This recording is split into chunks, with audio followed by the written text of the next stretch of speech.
What is up? What is good? How you doing? How you been? Hope you're doing well. I'm doing pretty good myself. I'm on my way to a delivery. There's probably going to be a lot of interruptions, so it's going to be difficult for me to stay on topic, but we'll get some driving footage in. This is not technically Los Angeles, but this is the Los Angeles area. I'm driving from the Petro in Ontario, California, to my delivery in Albertsons distribution center in Irvine, California. It's, there's nowhere I know of to park in Irvine or near it. So the closest place I know of that I could park was this, the TA and Petro over here in Ontario, which is 40 something miles away. I think 47 miles away is what Google said. But it's a decent little drive. And I have a 2 hour window I have to arrive within. If I'm late, they fine me. If I'm early, they won't let me in. So it's kind of sucks. And people in California drive really stupid. Like really, really stupid. Like passing on the exits and passing on shoulders, weaving through traffic, speeding. Like it is really, really common. You'll probably see a lot of it. All right, I see a lot of brake lights coming up. I'm gonna go ahead and slow down.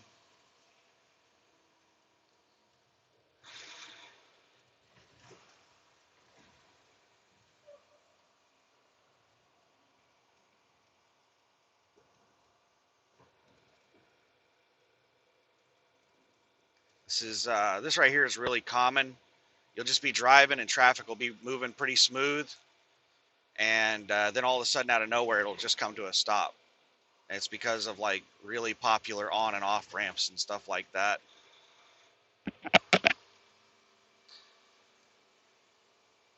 A lot of people driving in heavy traffic will just tailgate the shit out of people, try to like defend their spot in line. That's really dangerous to do, and you can get into some nasty rear end collisions doing that kind of stuff. It's not worth it, in my opinion. It's not going to help you out in the long run, most likely. And these people, they do stupid stuff. And the way I look at it is stupid does. You know, the old saying from Forrest Gump. So there's nothing you can do that's going to stop stupid people from doing stupid things. The only thing that you have control over is to not play games with them. So if you play stupid games with stupid people, you win stupid prizes. So if you participate in this, you know, defending your lane bullshit and try to block traffic and tailgate people to keep people from getting in front of you and shit like that, to keep from getting cut off, um, you're just going to have an unsafe following distance. People are always going to cut you off. People are always going to do stupid shit around you. You can just try to minimize the risk. So I don't know.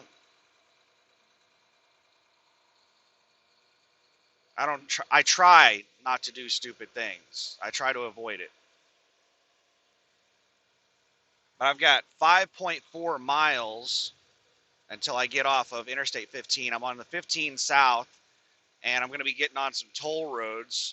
There's like an industrial parkway. There's like basically a toll road to get to the industrial park in Irvine. A couple of them that I'm going to be driving on to get there.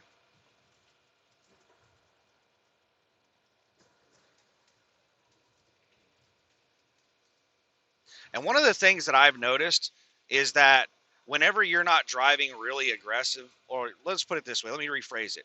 The more aggressive that you drive, the more aggressive the people around you drive. There's always going to be aggressive drivers, there's always going to be stupid drivers, but I think that whenever I am non-aggressive and, you know, I'm very cautious and, you know, leave lots of space like this, um, people tend to relax around me. They see that, oh, this guy is not trying to keep me from getting over. If I need to get over, I can. They feel comfortable around me. They can get over anytime they want. So it makes them comfortable. So there are still people that are going to weave through traffic and do stupid stuff, but a lot of people will back off on the aggressiveness around me if I'm leaving them plenty of room to do whatever in the hell they want. It also helps with the flow of traffic to have spacing in between the vehicles. One of the reasons we come to stops on the interstate is because of all of the on and off ramp traffic. And the main reason that we come to stops on that crap is because everybody's riding nut to butt. There's no room to merge on or off.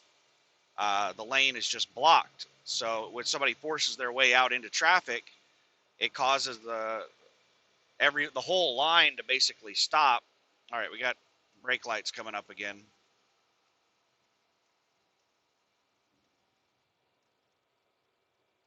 All right, we're going to come to a stop at the bridge down here.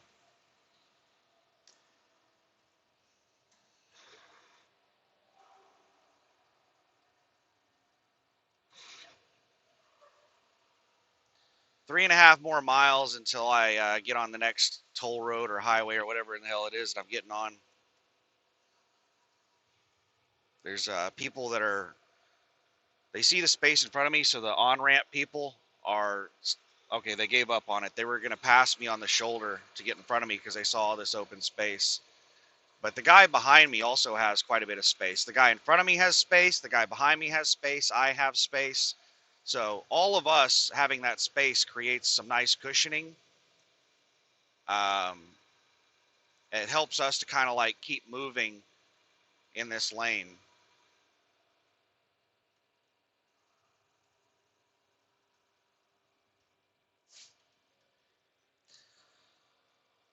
But yeah, I'm hoping I don't burn too much of my clock getting down here.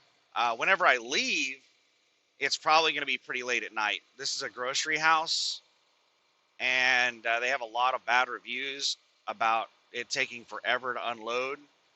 So I expect I have a 5 p.m. appointment. I have to be there between 3 and 5. I can't be more than 2 hours early, and I can't be late. My appointment's technically at 4:45 p.m. So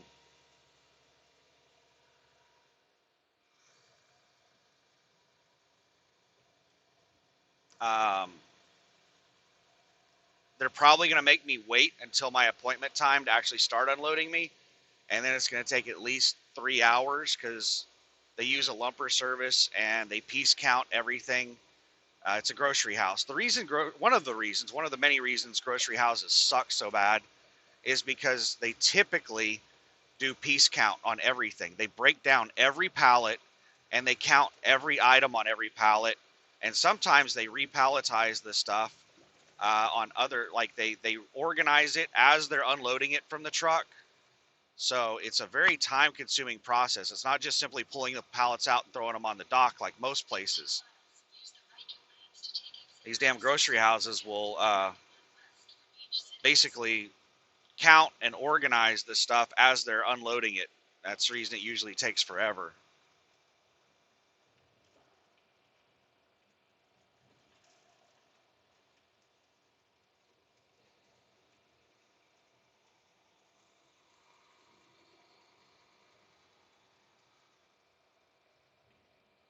All right, I need to take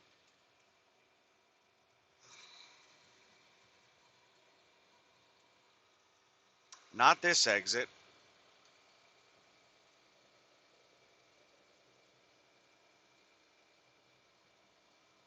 91 west to Beach Cities. That's my exit.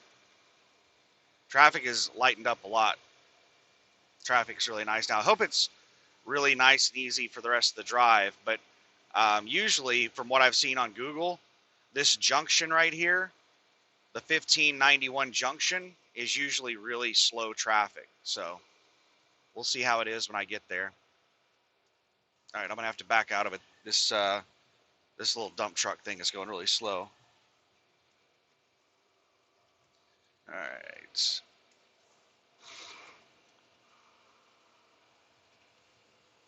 He's going like 40 miles an hour. Just going to throw on my signal, let people know that I'm not going to try to get out of this lane.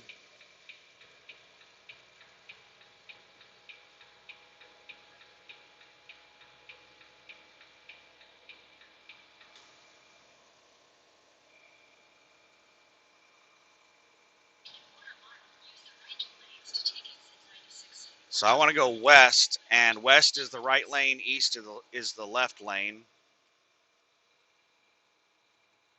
on the exit. Or no, east is a quarter mile down, so both of these lanes are going west. So we're good.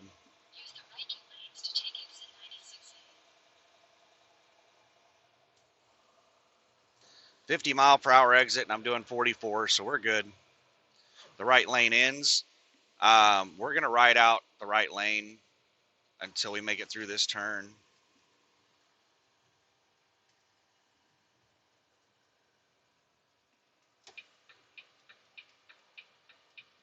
All right, dumbasses are fucking still passing me.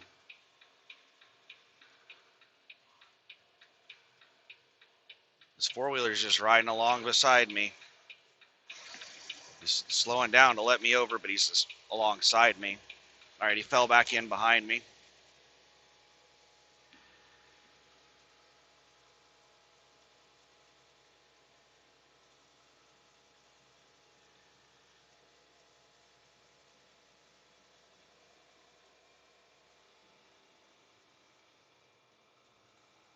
All right. Well, we're not congested headed this direction. They're really congested. They're really congested headed the other direction.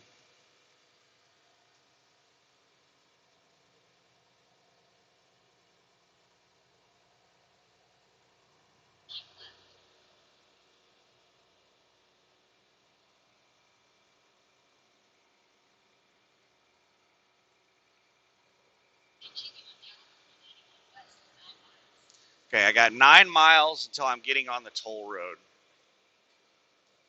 Man, eastbound sucks.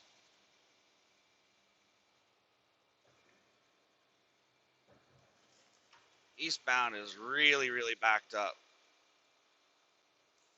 It's probably from people that had morning deliveries and now they're trying to get the hell out of town. This second here, once I got a couple of four-wheelers merging on. Is this guy going to speed up and get over in front of me, or is he taking the exit? I don't know. Probably going to speed up and move over in front of me. It is 2:25 p.m. I'm 30 minutes away, and the earliest I can be there is 2:45. So I should be there about 10 minutes after the beginning of my appointment window starts.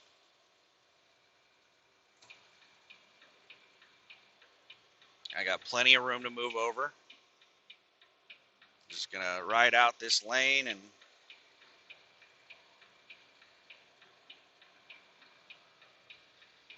there we are. We're good.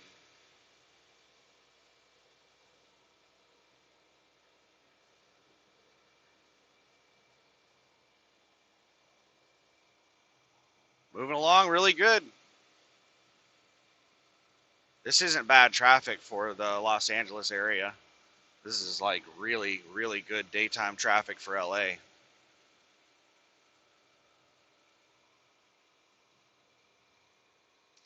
I got a local Swift tearing ass around me, passing me right now.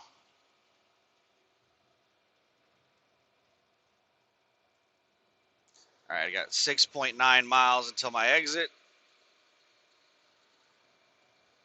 I think once I get on that toll road, traffic will probably lighten up quite a bit.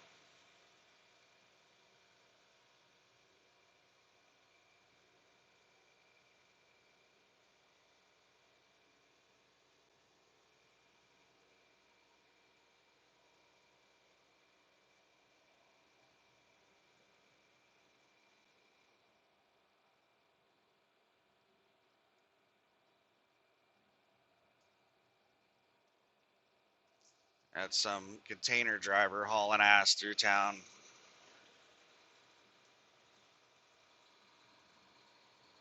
Now, California isn't really big on enforcing the 55 mile per hour truck speed limit. They used to be. When I was driving 15 years ago, they were really, really strict about the right lane. Trucks are not supposed to leave the right lane except for passing. And they were also really strict about the 55 mile per hour speed limit. They would pull you over for 56, no joke. And in California, you just had huge, long lines of trucks in the right lane because of the strict enforcement. Everybody was doing 55 in the right lane, and they were riding bumper to bumper, just nut to butt. I mean, just really, really close to each other.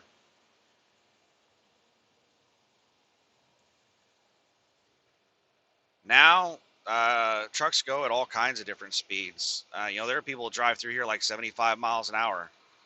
I don't want that career-ending ticket. But they might actually enforce the 55 mile per hour speed limit in the cities. I'm not sure. I don't drive around. There's a super trooper going down the HOV lane. I don't I don't drive around enough in California to know what all the ins and outs are with California.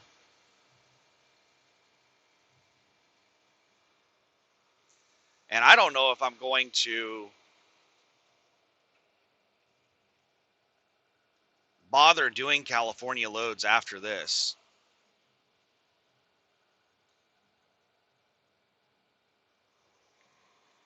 Every time I come into California, I'm like, why in the hell did I take a California load? And then I don't take a California load for a while, and I'm like, oh man, it's a pretty damn good load going to California right there. And I can probably get a good paying one coming out. I just completely forget about all the negative shit with California.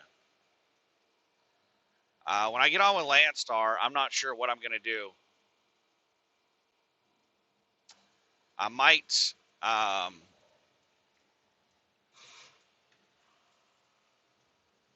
I'm going to try to avoid California, I think, with Landstar. Initially, what I was thinking was that I was just going to run I-40 between Oklahoma City and LA, but I had forgotten how mountainous and how hilly I-40 is in New Mexico, Arizona, and California. I-40 is lots of hills and mountains. And I don't really want to deal with that bullshit. It's really bad on fuel.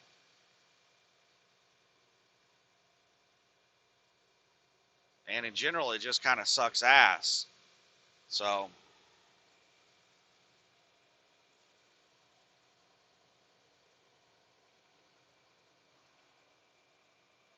I don't want to mess with it.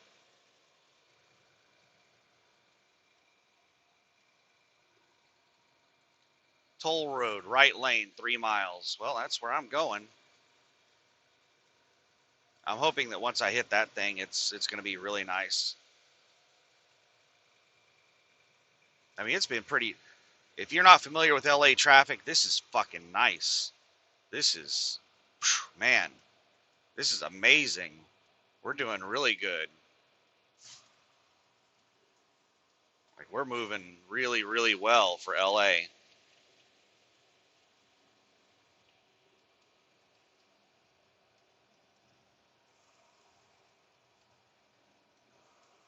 I'm keeping an eye on these trucks to my left. I have a feeling that one of them might want to jump over in this space in front of me. They might think that maybe they can pass in the right or something. I don't know. This green dump truck, this greenish blue, this turquoise dump truck thing next to me, he was riding behind me for a really long time, and he just now decided he wanted to get out and around me. So he knows that I have a lot of space in front of me, so hopefully he won't jump out in front of me, kill my spacing, and cause me to have to back off. In 2 miles, use the right 2 lanes to take exit 41B for California 241 South Eastern Transportation Corridor toward Irvine. The Eastern Transportation Corridor, that's the name of the toll road. It's basically just a little toll road highway to go straight to Irvine, the industrial park. So it's a toll road for trucks, to avoid driving into LA and just basically drive straight into Irvine. Okay, we caught up with some slow moving traffic here. There's some local carrying a bunch of crap on like a flatbed or something that's going really slow. We're doing 45, but I got 1.3 miles to my exit. We're not going to try and pass anybody. All right, looks like everybody's getting the hell out of my lane. Damn, that was a dick move. The little box truck that was behind the slow moving vehicle jumped out and won't let him over. He's trying to get out of that lane. The slow moving vehicle is trying to get the hell out of that lane. He doesn't want to take this exit.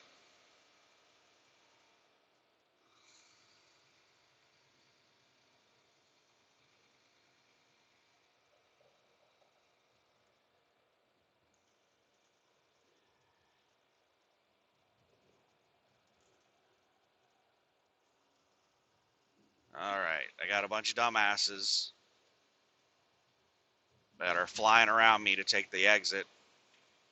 So we're just going to back it down because people are just going to be cutting me off and slamming on their brakes. I got to keep an eye ahead for slowdowns when people are like, you always need to be.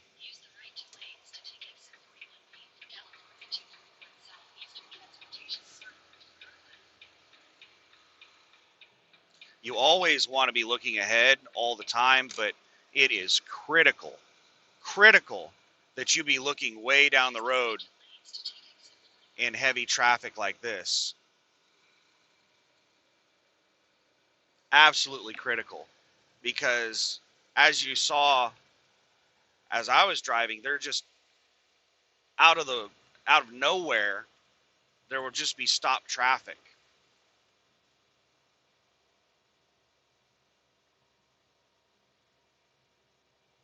And if you're not paying attention and you don't have any following distance, you're just tailgating the shit out of people, and then all of a sudden you just come in to stop traffic, people slamming on their brakes,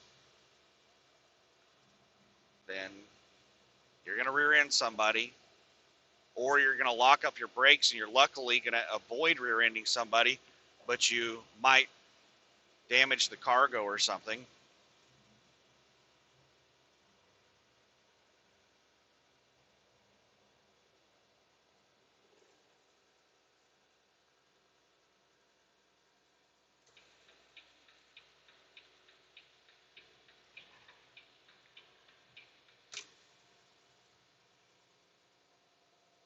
All right, are we getting another lane? This is a pretty steep grade, so yeah, we're probably going to get a whole bunch of lanes for climbing lanes.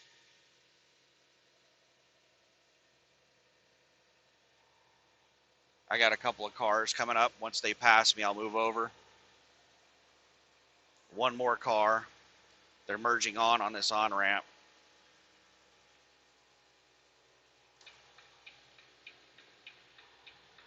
There we go.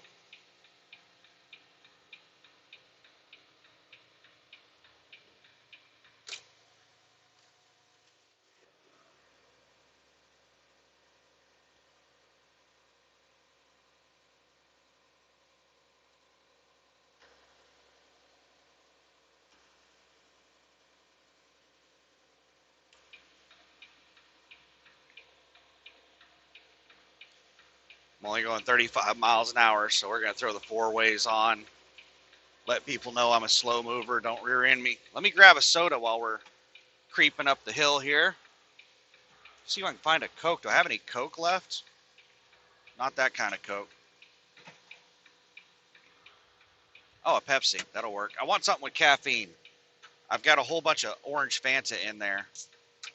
I hope it's not frozen.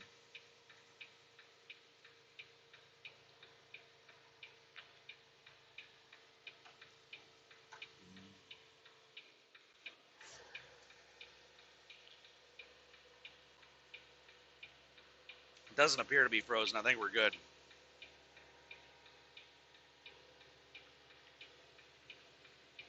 I've only got 25,000 pounds of cargo, and I'm down to 31 miles an hour. I got down to 30.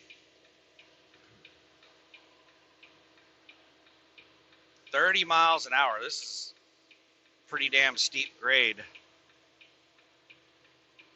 Might have been better to just take the other route. Avoid this crap. Traffic's a lot lighter, but I can just see the money going out the exhaust right now. This is just burning so much fuel.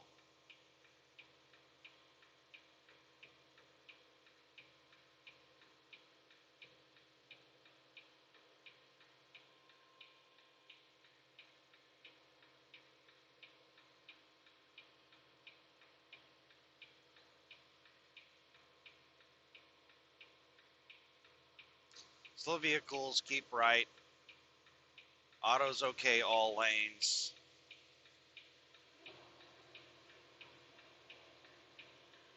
Yeah, I'm keeping right as much as I can.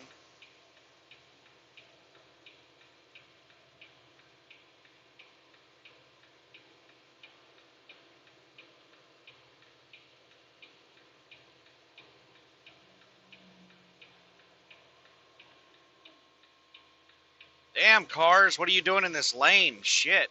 There's a car coming up behind me in this lane.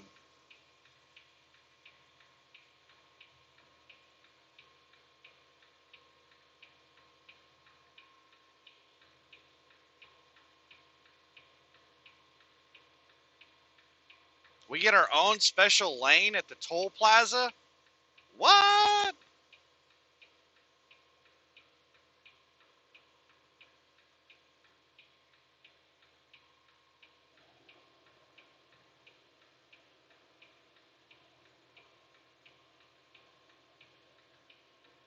I feel like a VIP or something.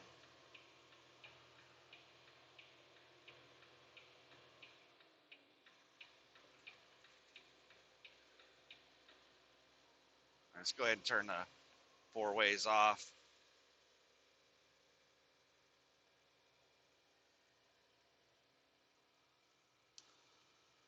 Toll payment violation 5750. Maintain speed. Hell yeah, brother. Feeling like a damn VIP out here. All right, we're merging back on. Why do they have two lanes here? How is this merge going to work? There's nobody behind me. So, are we getting two lanes? It's showing that we're going to merge in to traffic. Okay, yeah, the right lane ended. Okay, so we're going to keep it slow. Oh, crap, we're losing this lane, too. Right lane ends. I'm going to throw on my signal, but I'm going to, all right, this guy's slowing down to let me over. Some guy in a Mustang, not a Mustang, but a Mercedes convertible slowed down to let me over.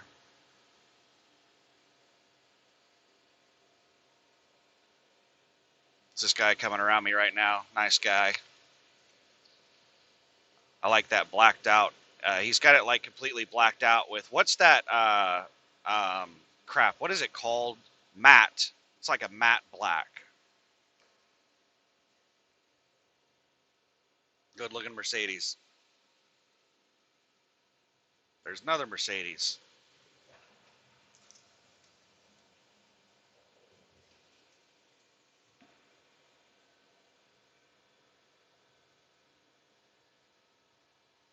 All right, going to give it a little bit of brake.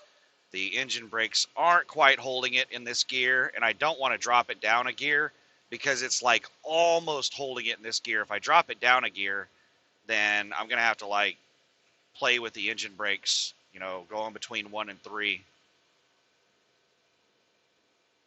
So I'm just having to lightly press the brakes every 10 seconds or so.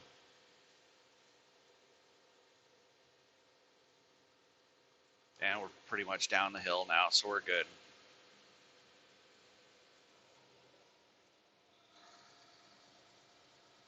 All right, let's go ahead and start giving it some throttle, because now we're going to start going uphill.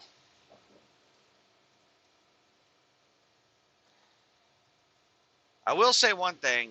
Even though there's tons of hills and mountains, and I'm starting to question whether I want to do this when I get on with Landstar, run I-40 um, to Southern California.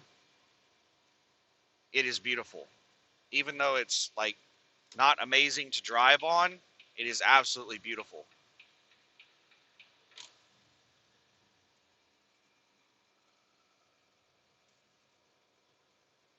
All right, looks like that lane is going exit only.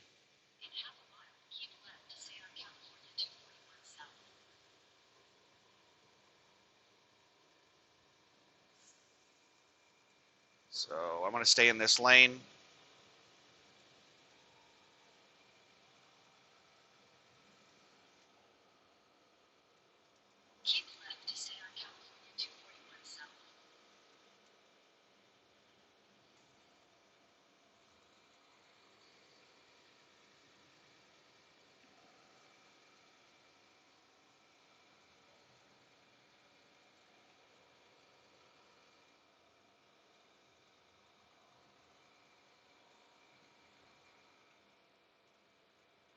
About to start up another hill.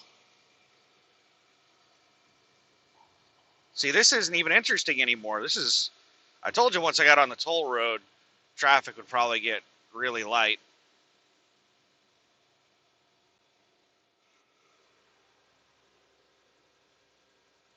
This is nice. I'm basically going to be taking toll roads all the way into Irvine.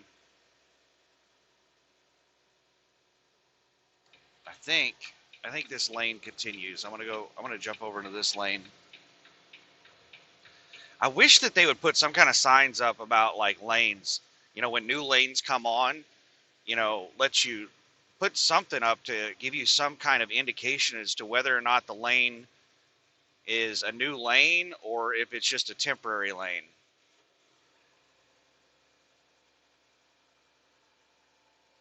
But since we're going up a steep grade and we got a new lane, I suspected it was going to last for a little while for a climbing lane.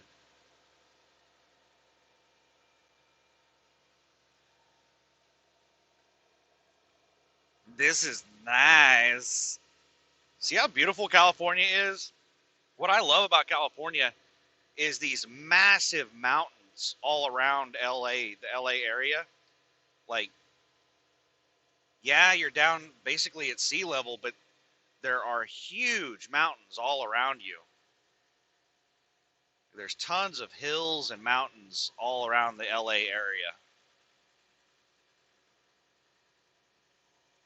It's beautiful. If it wasn't for, a lot of their laws,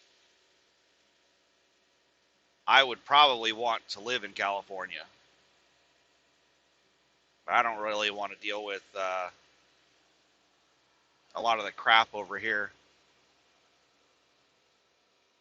I am wanting to move out of my house. I want to move,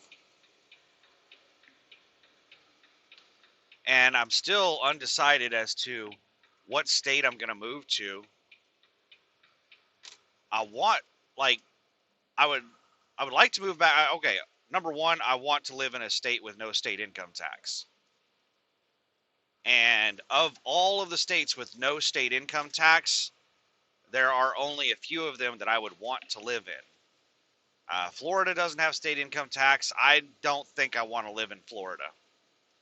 Maybe I'll think about it, but I don't think I want to live in Florida. Wyoming, I don't want to live in Wyoming.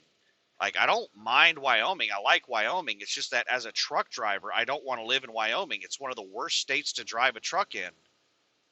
It has some of the worst weather in the entire country. If it's not snowing, then the wind is blowing so hard it's picking people up. Trucks. There was a video of a Landstar driver. His entire tractor trailer got picked up off the ground and thrown off the road by the wind in Wyoming. So I would love to live in Wyoming, except, man, the weather is just absolutely crazy. I don't really want to deal with that weather. I might look into it, though. I might still consider it. Nevada. I used to live in Nevada. I would love to move back to Nevada. I miss Nevada so much. I lived now Vegas. I don't know a ton about Vegas because I lived in Reno and Sparks, and that is absolutely nothing like the Vegas area. Reno Sparks, Nevada, is up in northern Nevada off 80, and it's kind of like a real snobby, um, like fancy town. I don't know how to describe it other than there's a lot of rich people, a lot of celebrities. It's just a really, really, really upper class town. Yeah, it's got its ghettos and all the rest of that crap, but like there's a lot of wealthy people. There's a lot of really, really expensive neighborhoods where, just an acre of land or a quarter acre plot is like a couple $1 million. Um, So it's really expensive to live in Reno, in the Reno area. A lot of people have come over from California and driven up the housing prices. Um, there's some guy that I worked with that he said that he had a shack in Oakland. He said that it was just an absolute piece of crap. It was like 800 square feet, and it was in deplorable condition. Absolutely, it was a really old house. It was just a shithole. He said he sold that thing and it was on a very tiny piece of land. He said he sold it for like $400,000. Moved to Reno, Nevada, and bought a 4,000 square foot, 2-story house in a brand new neighborhood. It was a brand new house in a brand new neighborhood. Beautiful house. I went over to it once. Absolutely beautiful house. And I think that um, he bought that house for like $375,000 in Reno.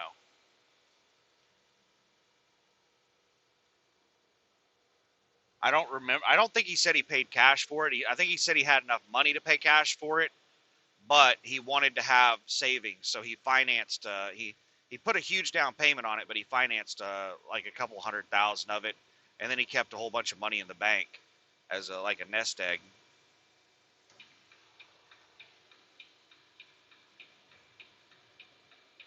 So yeah, that kind of stuff right there is what drove up housing prices in Nevada, was people selling extremely expensive, cheap houses in California and then moving over and seeing these massive amazing houses for like 300,000, and they're like, let's just do a $325,000 offer on it so we can guarantee that we get it.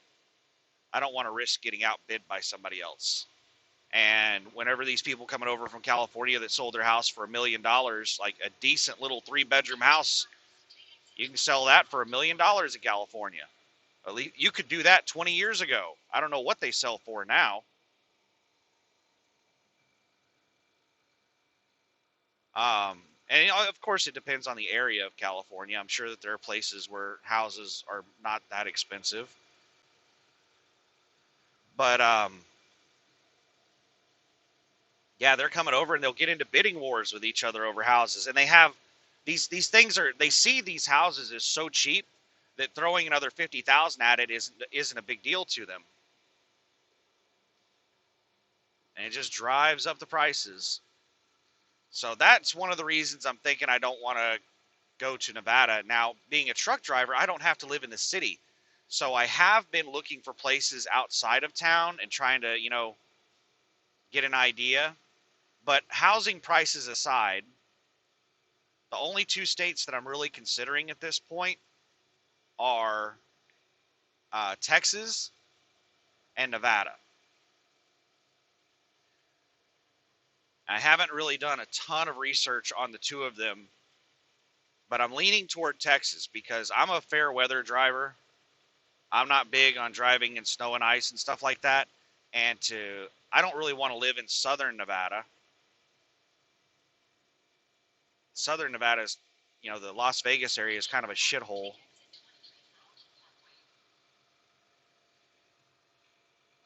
All right, we're about to get off on Alton Parkway.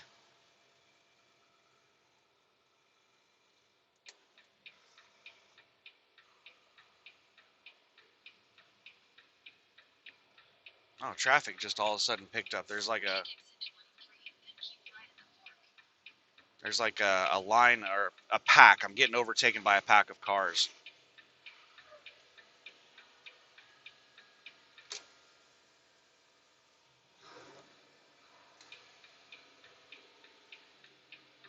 All right, we're gonna drive down Alton Parkway for a little ways. I got like 3.3 miles to my destination.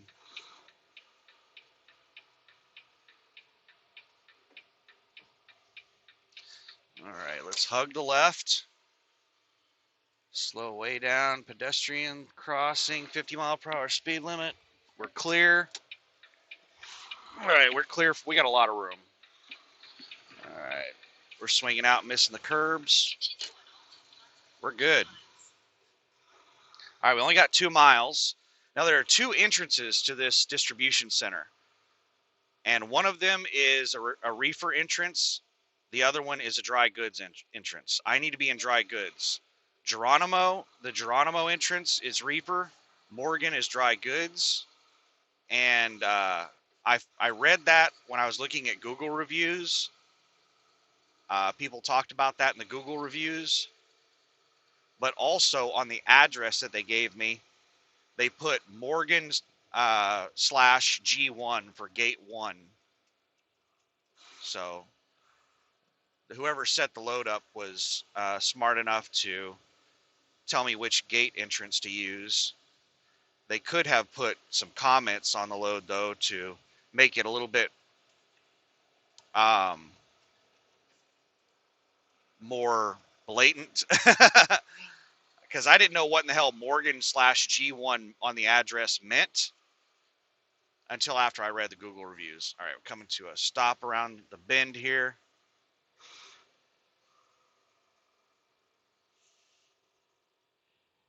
.4 miles till we make a right on Morgan Road. We're almost there.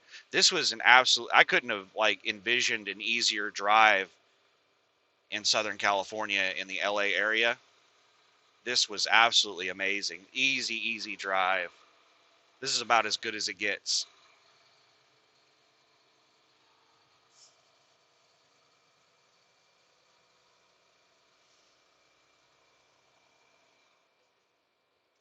There's a ton of little industrial parks here.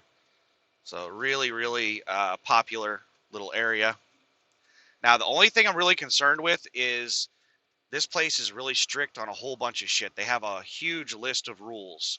One of the things that they're strict about is a manifest, or what is the other name they call it? I forget what else they call it. But basically, you have to have a manifest along with the bills of lading whenever you check in, or they will reject the load. The shipper did not give me a manifest, but I read on the bill of lading has a special instruction that states that the bill of lading must be accompanied by a manifest or the load will be rejected. Also, in the Google reviews, they said that you have to have a manifest or you'll get rejected. You'll get turned around and you'll have to leave. And there's nowhere to park here. The place that I came from, that's like 47 miles away, that's the nearest place that I know of to park. So if I came all the way down here without a manifest and they kicked me out, I would have to drive all the way back to that TA and get them to like email me or fax. Like, who the hell uses fax these days? Come on. There's a couple of these truck stops that don't do email and they expect you to fax over documents to print them out. I'm like, what? Like, are you a time traveler or something? What's going on here? But anyway, yeah, I'd have to go all the way back to the TA that I started at, or Petro, to get them to send me the manifest to print out, and then I'd have to come back down here.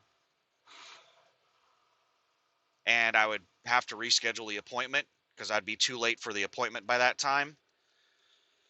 I would get fined a lot of money. I think it's a $500 fine if you're over 2 hours late. they take that out of the payment that they give the broker, and the broker is going to take that out of the money that they give to the carrier, USA Truck, and USA Truck's going to take that out of the money that they give to the driver, me. Shit rolls downhill. All right, I got 1 mile until I make a right on Morgan Road. This is nice, man. All new roads, big, nice, wide, everything, lots of room, lots of lanes. This is everything around here looks new. This is really nice. Very nice, very nice. Let me take a swig of my Pepsi. Got a green light.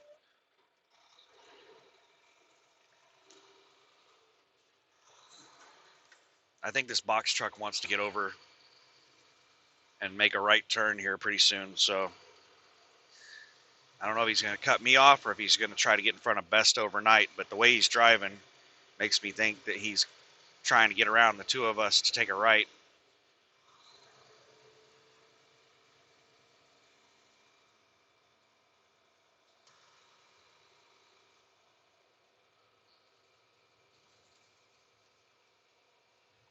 Half a mile. All right. He had an opportunity to get over to the right and he didn't. So I was wrong. He's not trying to. The way he was tailgating the shit out of the cars, I thought that he was trying to get around the two of us.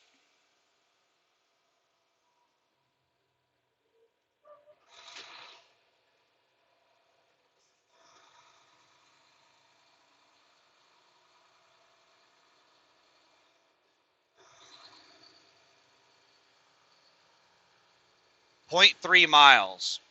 Coming up on my turn.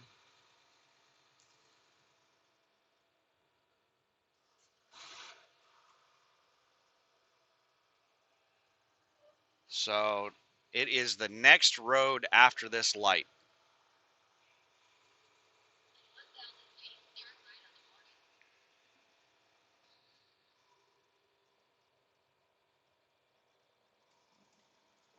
All right, we're going to go ahead and turn on the signal.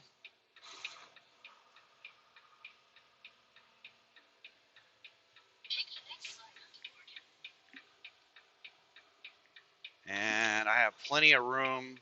I'm turning into a single lane, so I'm going to pull out, button hook this. There's no oncoming traffic, so I'm good. All right, I'm watching the curb. All right, we missed the curb by about a foot.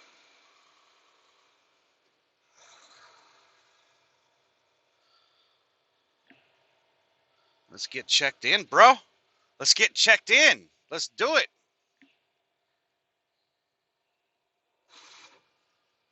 Look at this guy.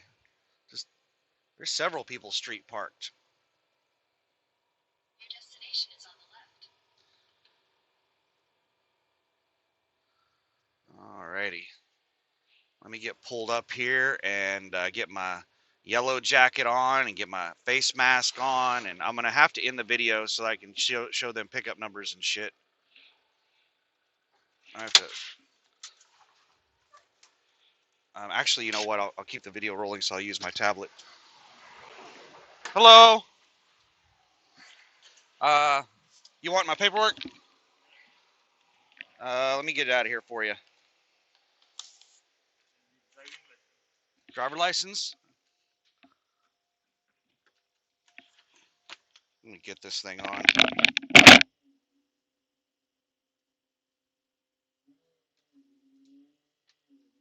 you go, sir.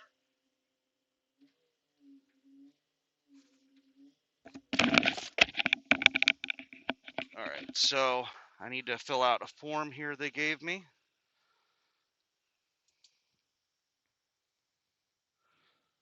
I wish I could flip the camera around, but once it starts recording, that option goes away. I have to select that before I do it.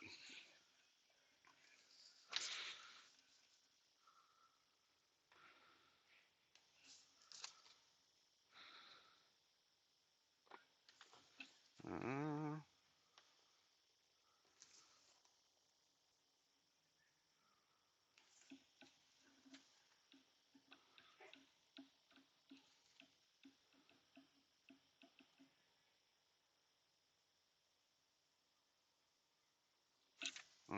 what do we got? Date today is the 4th, right? Visitor's name is Daniel.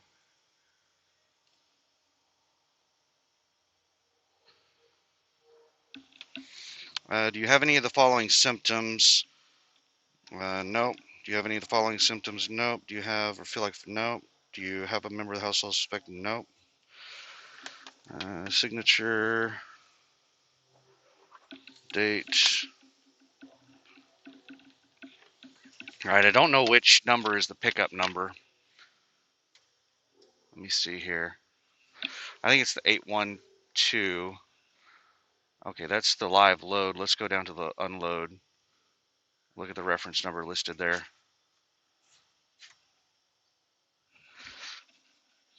Does the reference number start with an 844? The P Is it 844? No, is it 696 111?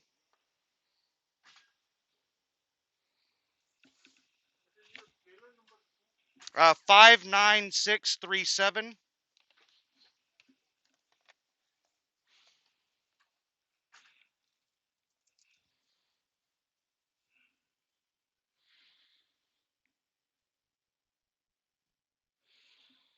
Let me throw on my vest.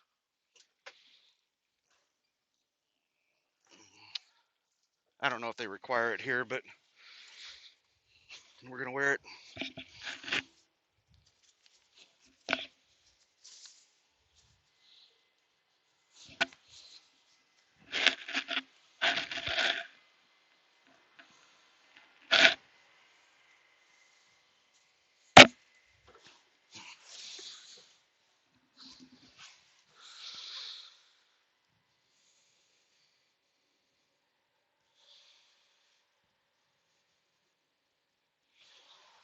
We're just waiting on him right now. I've got his form filled out, and he's processing all my stuff.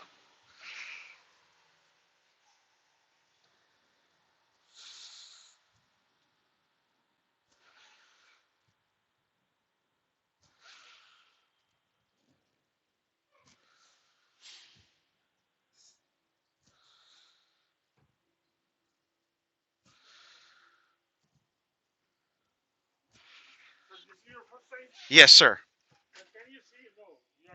Let me get out. Let me get out.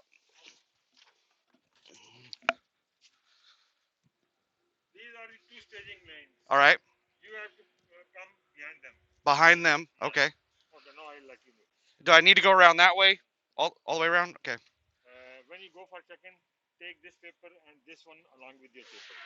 Okay.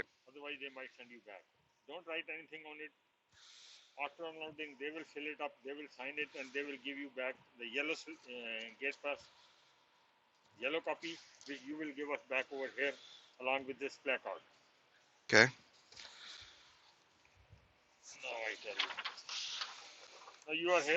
Okay.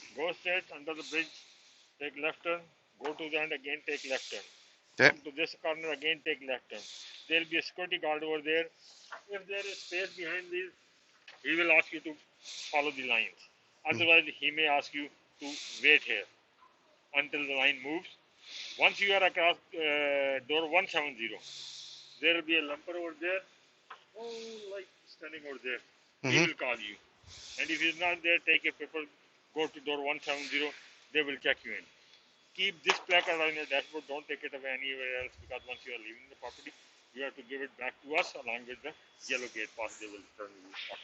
Okay. So I just drive around and wait in front of door set 170, and if the lumper doesn't call me, then I'll walk over to him.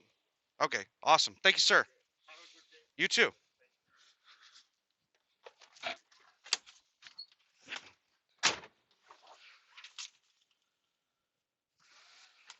All righty.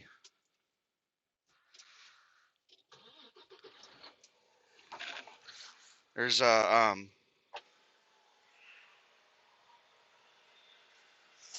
about to start rolling. Throwing on our four ways. And we're moving.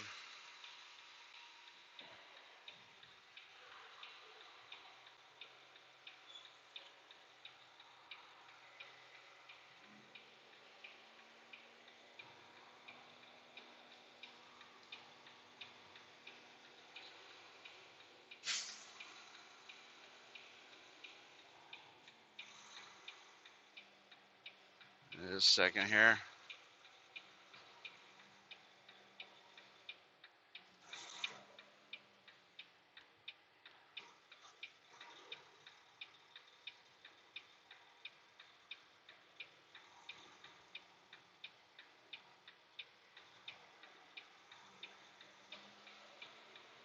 We got a bunch of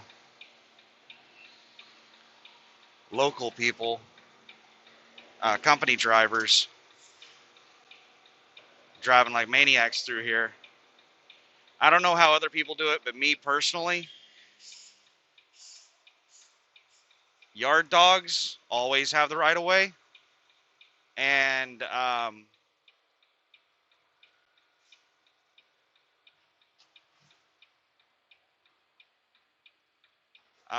company drivers also have the right of way.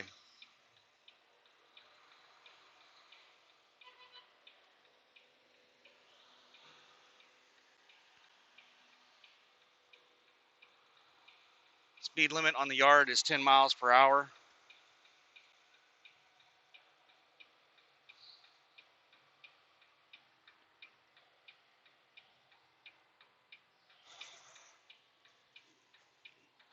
All right, do I go? Let me see the map that he gave me real quick. They told me to go right here next to the building in the map.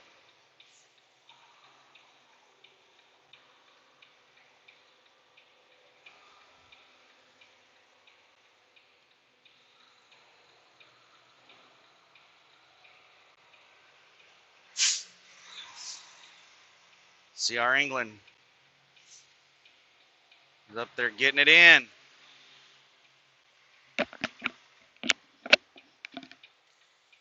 I hope this is not one of those 45-minute backers. It doesn't matter that much because there's a huge staging area, and I'm gonna have to wait in line once I get around there.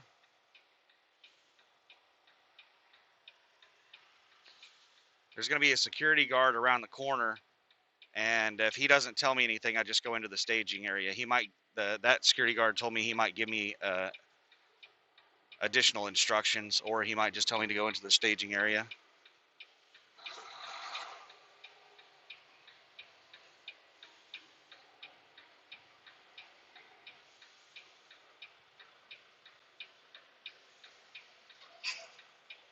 There's a yard dog wanting to pull out on the other side of CR England, so he might pull out in front of me. Looks like he's doing some paperwork. I think we're good.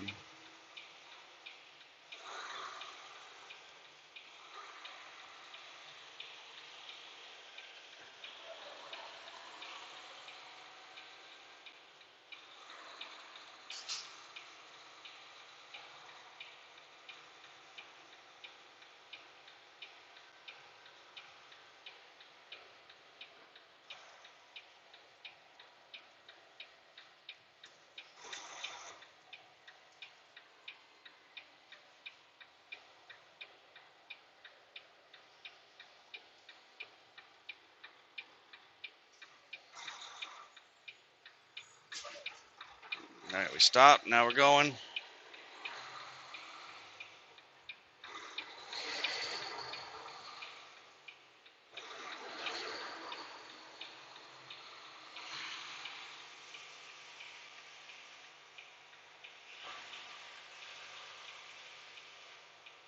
Let's hang to the right in case there's a yard dog swinging through here or anybody else.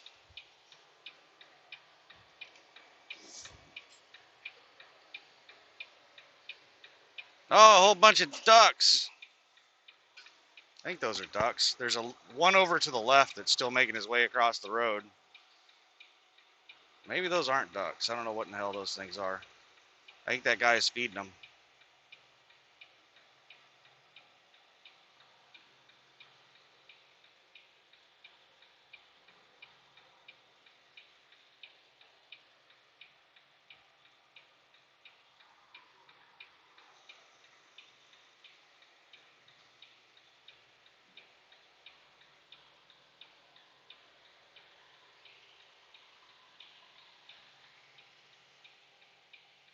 All right. I'm on lookout for a security guard.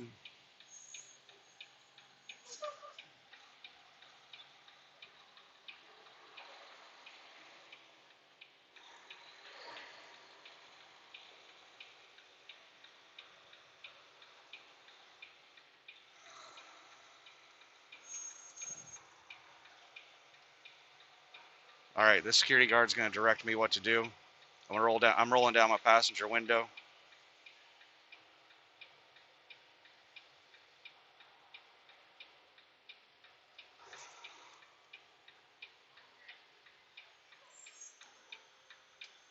Right or left?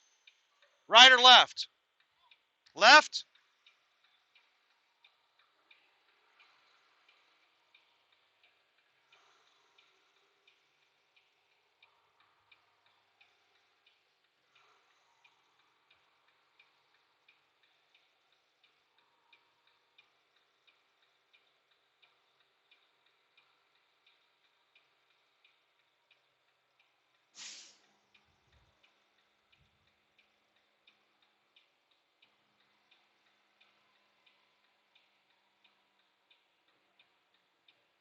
All right, I'm going to hug the left side of this lane so that I can swing my doors open if I need to. I don't know what the process is here.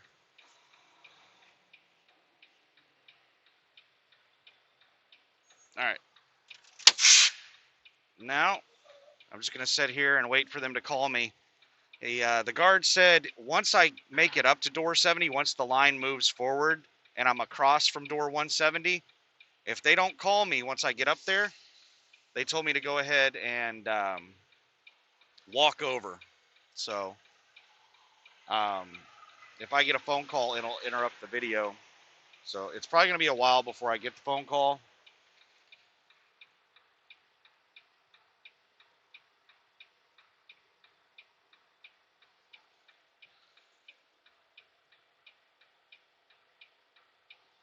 So that's it. That's what it's like to be a truck driver. If you're a truck driver, then you're familiar with it. You know, this is what we do. This is the kind of check-in stuff that we get here. When we're dealing with these loads, they ask for a lot of information. They take a lot of stuff. They write it down. They check stuff. I'm gonna go ahead and turn my four ways off and my headlights off. Keep my clearance lights on.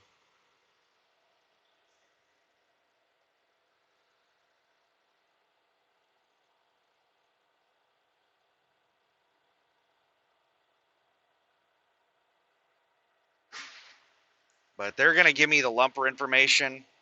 Let me actually look and see what info I need. I think I need their tax ID, phone number, and company name. Let me click on the send message button. Where's messages? Where's messages? Messages. Create message. Lumper request. So I need the company name, phone number, tax ID number, and amount.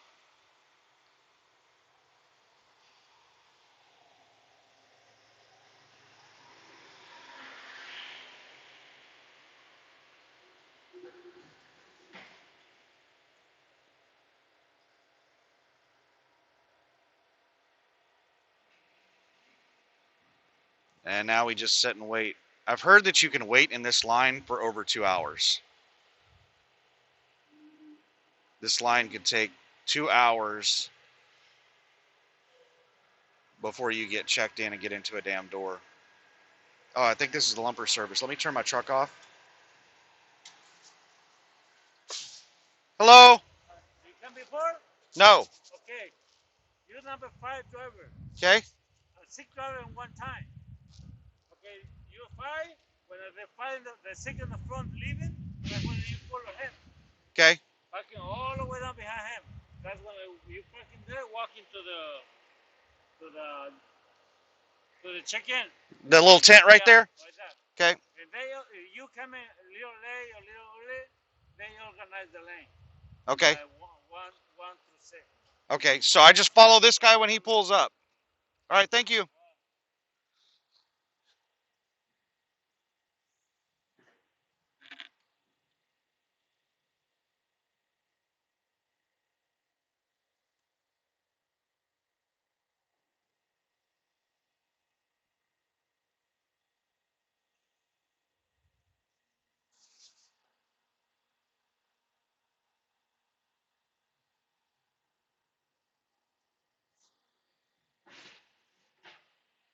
He handed me a. Let me show you. He handed me a like a playing card. That's uh, that's like my verification thing or whatever of what position in line I am.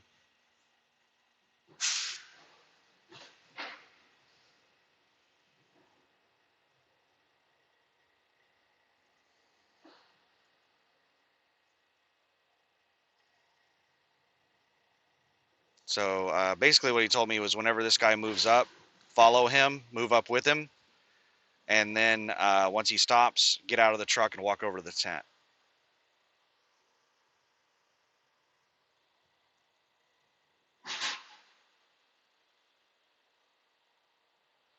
When I leave here, I'm gonna have to make sure that these guys give me page 2 of the bill of lading. It's a 2-page bill of lading, and that's another thing that this particular consignee, whoever's paying for the load, that's something else that they're real anal about.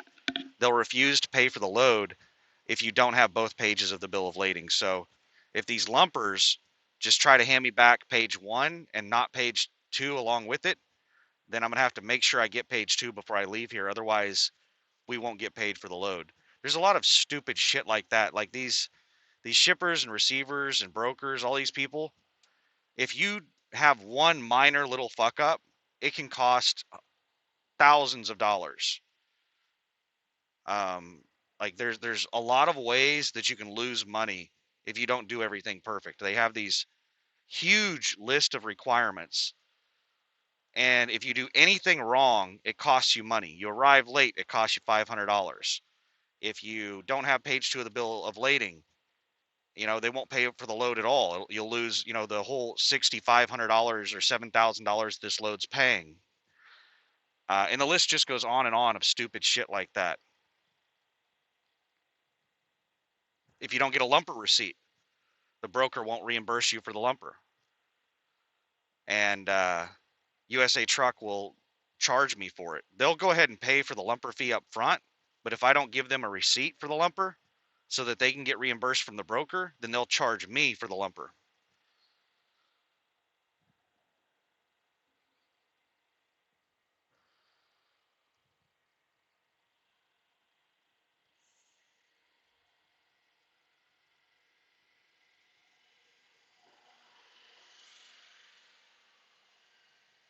I think some of these guys come here all the time. They know the system. They've already got their doors open and shit. I read in the Google reviews that they don't give a shit about seals. They don't check seals. They don't care. They piece count everything. So they don't really give a shit about seals.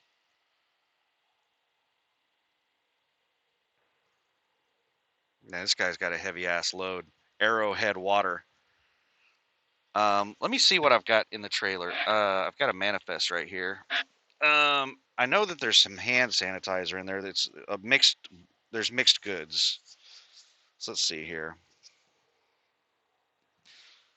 Um,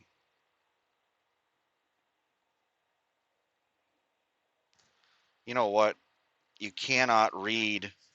The manifest is cut off. It's ACHES per case. So I can't read the item description. The item description's cut off.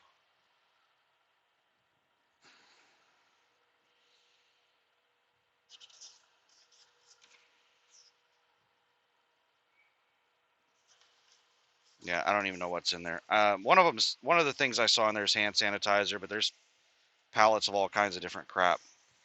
I picked it up from a warehouse that basically they receive full trailers of crap, and then they put orders together of the crap, and then they ship orders to places.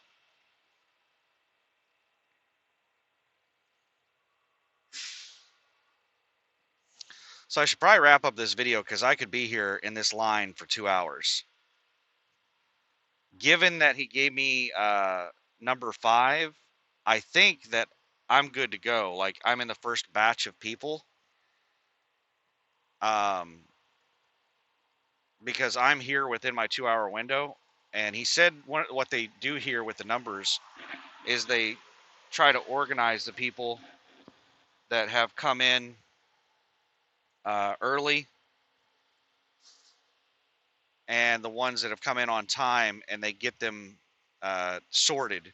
They get the ones that are supposed to be in the door, and the ones that are here too early or late or whatever, they shift them to the side. So I think that I am in the group of people that is good to go. So let's look at yard safety. They have on the back of the, let me show it here. On the back of the map, they, I have to give this back to security whenever I leave. It's a laminated map. Yard safety. Speed limit is 10 miles per hour.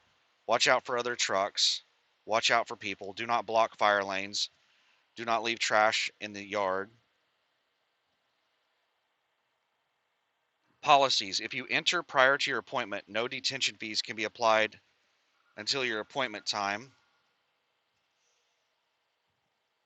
Turn off trailer lights to avoid fire damage to dock bumpers. Wow. I usually turn off all of my lights after I bump the dock. And then when I'm about to leave the dock, I turn my lights on. Just kind of let the people in there know that, like, I don't know. I think it probably helps the people in there. When I turn the lights off, they know that I'm not going to move the truck anymore. And then when I flip the lights on, they know, oh, this guy's about to move it. After delivery to the warehouse, drivers must exit the DC. No overnight parking, no exceptions. Drivers are not allowed to walk around or beyond the area designated as the receiving office, lumper's office, and/or restrooms. Not cooperating with security officers or DC employee instructions may result in your load being rejected. Turn off tractor once backed into a door. Warehouse. Early drivers use staging 2 and 3. For grocery south, check in with receiving by door 170. Have bill of ladings and packing slip ready. That's the other thing that they called the manifest, was the packing slip. All loads are driver unload, or lumpers can be hired for unload. Once you have backed into your assigned door, proceed to dock door 170 with your bill of lading to receive your unloading instructions from receiving office.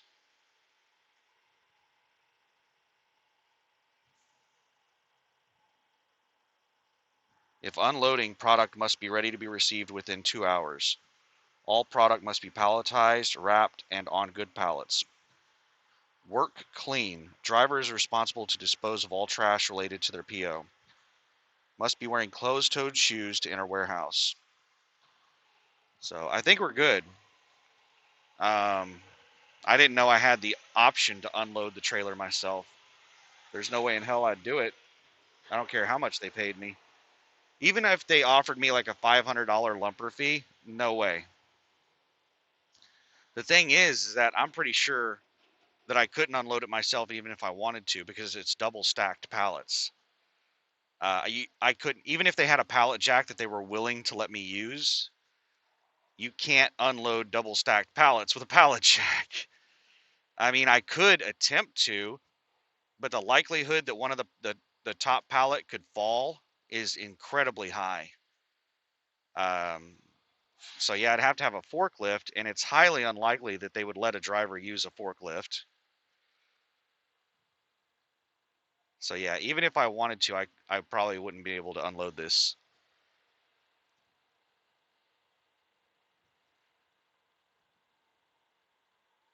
That would be a pretty sweet gig, though. if you owned your own trailer and you were working some kind of dedicated account, like you had this really awesome contract that paid like a really good lumper fee to unload a trailer, and you got your own like mini forklift that you could carry around with you in the trailer, like it was, the load was light enough that you could also have a forklift in the trailer, then you could be your own lumper service and make an extra $500 a load or whatever in the hell the load would pay. I don't know if it'd be worth it. A specialized trailer and specialized forklift to do all that so that you can carry it around with you. It would take a long time to recoup that money.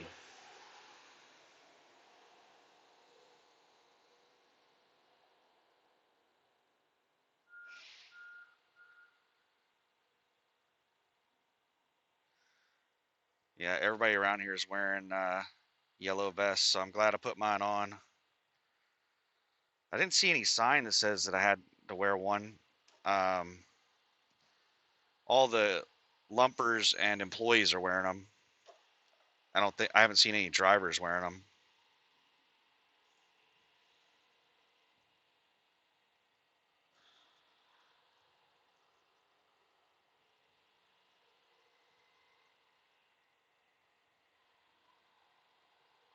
Once I get once I get backed into a dock, I'm going to heat up some leftovers. So to get paid, so the Ontario Petro that I stayed at last night is paid parking. It's $25 every 24-hour period. You get a little piece. You get a printout whenever you pull in, and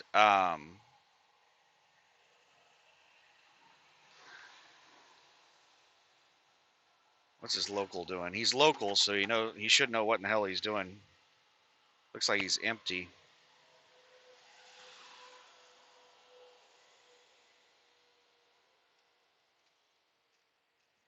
Looked like he was going to stop beside me, but he kept rolling. Um, but you can either get $60 worth of fuel or spend $25 in the store, and that counts as a day of parking, 24 hours of parking. So I went in there and I was like, all right, I'll just buy some food. But their food was so cheap. It was only $6 for a whole plate of food. I was going to get 2 meals, and I thought 2 meals would be over $25. And I was going to put one in the refrigerator to eat later. But the damn things um, were only $6 a piece, so I needed to spend another $13. So I bought a thing of coolant. All right, I just got a message from the company over the tablet. Attention USA truck company drivers. Are you interested in taking the next step in your driving career? We are experiencing strong demand for our services and have an amazing opportunity to add trainers to our fleet. Becoming a trainer can increase your miles and income while a student is active on your truck during the training process. We are looking to create an additional training fleet that will be led by a veteran driver manager who will work with our training department to maximize your productivity and home time. Top performing trainers are earning $2,000+ a week and average 3,500 to 4,500 plus miles a week during the team phase of training. As a trainer, you are also responsible for grooming the next generation of professional drivers. For more information and to become pre-qualified, please reach out to Greg Fan in the training department. And it's got his phone number and email address. We look forward to hearing from you. The company is growing like crazy. The company is growing like absolutely crazy. I have heard some ridiculous numbers about how much the owner operator fleet has grown since I got on. Um, like whenever I first got on, I want to say that they told me there were somewhere in the area of 300 to 400 owner operators leased to USA Truck. And within a couple months, I think they said they were over 500. And we have so many owner operators signing up with USA Truck to lease that there's like a huge wait to get a truck from Tell. Like, I, it's like, I don't know, it's crazy. Um, I think the word got out that USA Truck is one of the better places you can lease on, and you can actually make some damn good money over here. Um, I have a lot of complaints about USA Truck. There's a lot of things that they can improve, but they're still one of the better places you can lease. They're a lot better than, most of, basically all of the mega carriers have really terrible lease contracts. USA Truck does not have one of those shitty mega carrier lease contracts. You can actually make some pretty damn good money. I probably make more in a single load than the mega carrier lease drivers do in an entire week. Maybe even more. Probably more. I guess it depends on the load. Some of these loads I make a lot of money on. All right, I think we're about to move forward. I see them waving people. I'm going to go ahead and start the engine.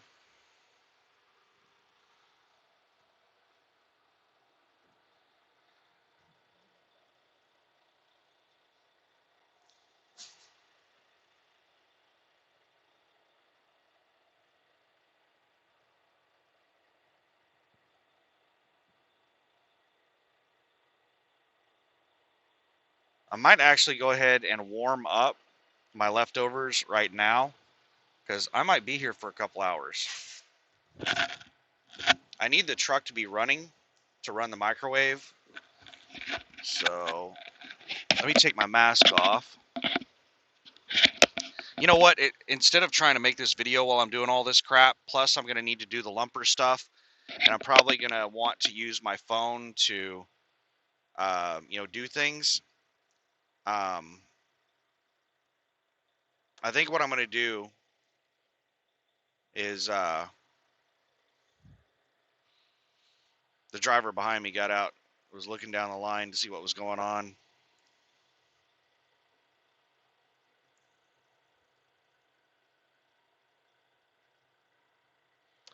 The lumper people, they seem like they're about to get the line rolling. Now they're walking back out over to the staging area. What time is it? It's 3:35 local. I think we're about to start moving. Yep, they got one lane moving.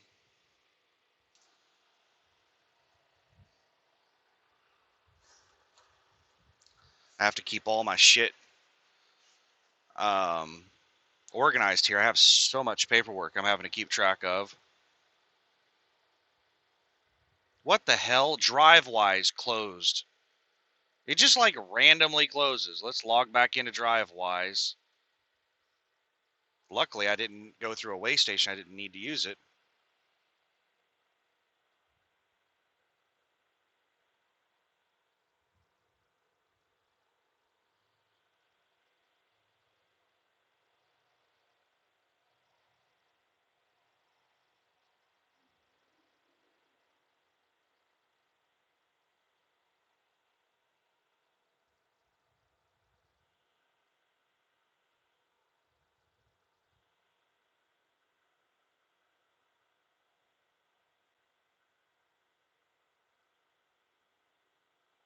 I don't know what's going on here.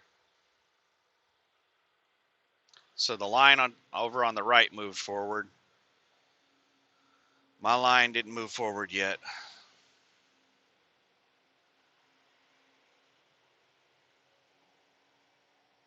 I think what it is they have this staging area and then they have another staging area in front of it. And they're trying to organize people into the second staging area based on their appointment times. So they're moving this batch of people in, and then I'll get moved in whenever this line right here moves forward. But anyway, let me wrap up this video and get it uploading. And I think I'm going to throw some food in the microwave, my leftovers, because I got 2 dinners. Um, I ate one of them last night when I got there, and I put the other one in the fridge. They were doing breakfast, so I have, what do I have? It's eggs, hash browns, and a pork chop. The eggs were, I had eggs in the other meal as well. The eggs were really good. The hash browns were undercooked, so I'm hoping microwaving it will actually cook the hash browns a little bit more. And I did not have a pork chop in the other meal. What did I have in the other meal? I had bacon and biscuits and gravy. So in this one, I just had pork chop, hash browns, and eggs. And they were really cool at the Petro. Like, the first meal I got was $5.99. The second meal was supposed to be $7.99. The pork chop meal was supposed to be $7.99. But he was like, you know what? I'm just going to charge you $5.99 because that's not really, because you got the breakfast sides. That's not really worth $7.99. So, or $6.99. So you don't mind if I charge you $5.99 on it? I'm like, it's all good. Whatever we got to do. So yeah, they were actually really nice at the Petro, really cool. And when I left, I told him I was going to be back, and I was like, do I just keep this ticket for when I come back? Um, because I still have like a lot of time on my 24 hours, and I'm just going to go out for a couple hours and come back. And she just told me to keep the receipt and get a new ticket when I come back in. Basically, she just gave me a free day of parking is what happened.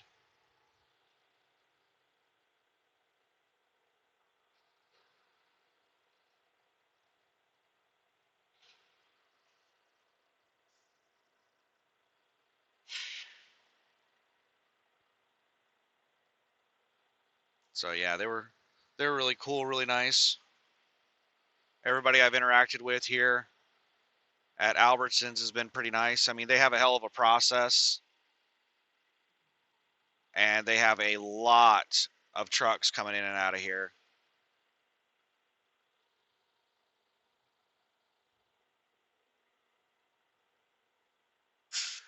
I mean, you have to have a hell of a process to keep this kind of madness organized.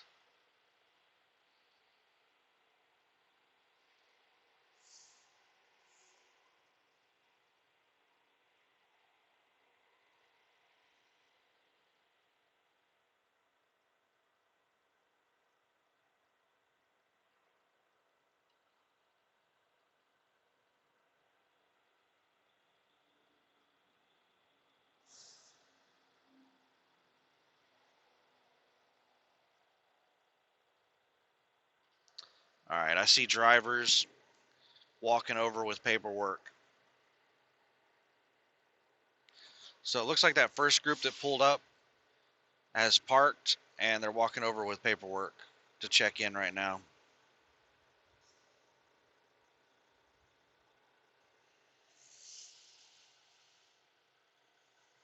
So it's going to be a while. I might be here for another hour. You know what? All right, let me end the video, and then I'm going to go reheat my food and sit here and eat while I'm waiting. Maybe watch some TV or something. I don't know what the hell I'm going to do. I'll watch some YouTube videos. Hopefully one of you sons of bitches uploaded a video I can watch. So anyway, thanks for watching. Have a good one. And basically what's going to happen after this, I'm going to get checked in with the lumpers. They'll give me their information. I'll send in a lumper request through a message to the USA truck, and it only takes a couple of minutes. I'll get an authorization code back from them for like a comm check. I'll give that authorization code to the lumper service. They'll verify that it's good, and then they'll give me a receipt and tell me what dock door to go into. I'll back into the dock door, and they'll tell me what the process is after that. Do I wait for a green light? Do I wait for a phone call or whatever? They'll explain the process, and once I'm done, then I'll I'll come back over. Usually, what I'll have to do is once you get done, you'll come back over to the lumper service, and they'll give you your paperwork,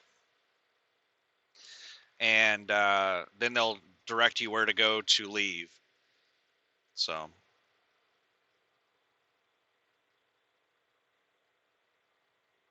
all right, Swift apparently can't follow instructions. The Swift driver that just parked next to me, they're pulled up over here on the right side. Um, he got out of his truck and went over and started to walk over to the lumper people, and he turned around and got back in his truck. The guard at the front, I already said it in the video, he said that once you get up to door 70, if they haven't come over and talked to you yet or called you, then walk over to them and check in with them. Well, Swift, you haven't made it up to door 70 yet, so calm your titties. But anyway, yeah, that's what's going to happen whenever they finally get me unloaded, which I'm kind of hoping it takes a while because I don't want to drive in rush hour traffic. My appointment's at 4:45 p.m. It's 3:43 p.m. right now, so it's an hour before my appointment. I'm hoping they don't get me out of here until after 8 p.m. I'm hoping I'm here until 8 p.m. And then I can leave here at 8 p.m. and get back over to Ontario to the Petro and camp out there until my pickup appointment on my next load. My next load picks up really close to that Petro. It's only like 5 miles away or 10 miles away at most. I haven't like plotted it out to see exactly how far away it is, but it's really damn close to that Petro. And they changed my appointment time. My appointment time was 7 a.m., which was going to be awesome. I could get there at like 5, 6 a.m. and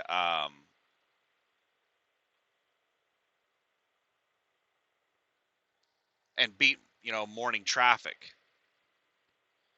But a 10 a.m. appointment, I'll probably not try to get there too terribly early. I'll probably leave at like 9 a.m., depending on how close it is. And I'll probably get there really close to my appointment time so that I can avoid the morning traffic. But yeah, they changed my appointment from 7 a.m. to 10 a.m. I should be able to make it all the way back to the Petro and take a full 10-hour break before my next pickup. But if not, I can do a sleeper split. There's all kinds of different things I can do. Once I get loaded, I plan on leaving, driving out of the Los Angeles area. Instead of waiting for nighttime, I plan on just taking off and driving during the day. I just want to, get some miles on it and get the hell out of here because I'm going to be in a rush to make my Sunday delivery.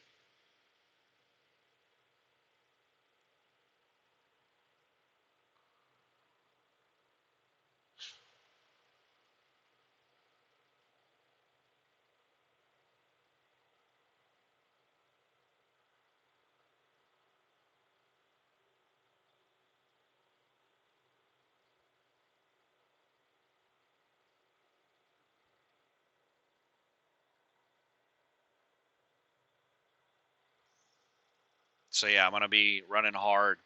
I'm pretty sure that I have enough hours to make the delivery on time, but I don't have enough hours to get home afterward. I might have to take a 34. Let me look at the cycle recap. Um,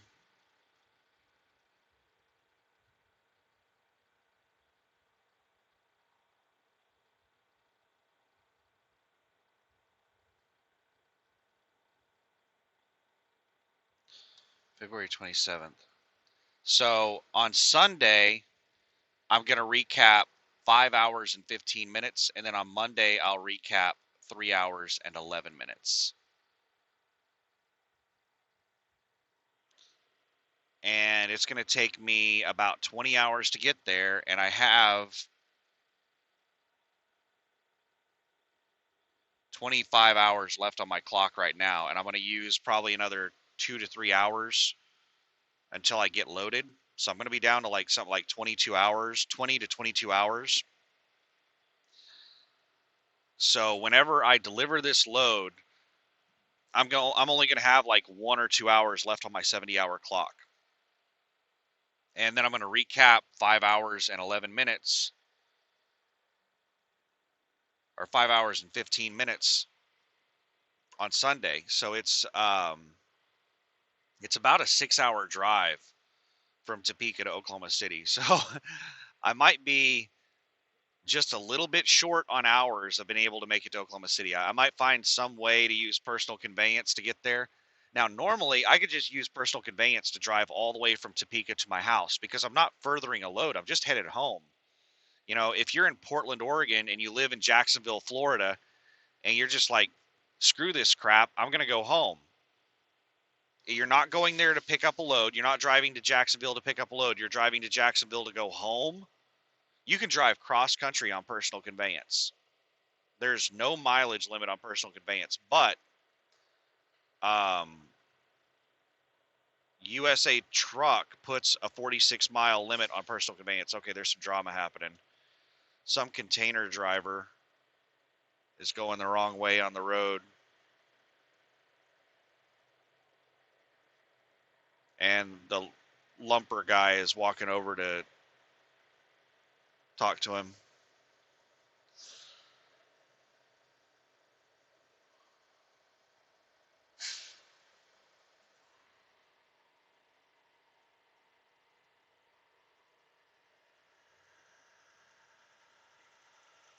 And Swift doesn't know what in the hell is going on. He keeps getting out of his truck and walking over into the road and looking down at the lumper people. All right, the lumper is trying to explain to him, to this container driver that's going the wrong way down the road. He's trying to explain to him the staging lanes. Oh, damn. These guys are not giving the right of way to the yard dog. The yard dog honked his horn and tried to pull out of a spot.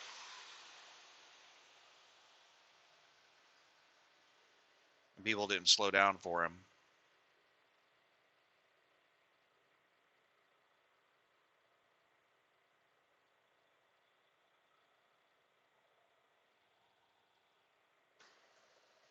All right, looks like the container driver turned around and went the correct way down the building.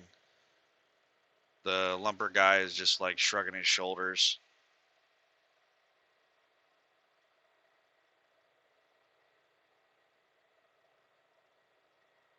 All right, so I'm going to end this video and, get something to eat, put my trip plan in for getting back to the Petro and, just try to get things figured out on what I'm doing.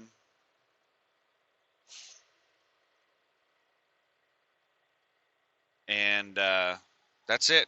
So that is what it's like to drive through here and check in at the Albertsons here. So thanks for watching. Have a good one. Bye.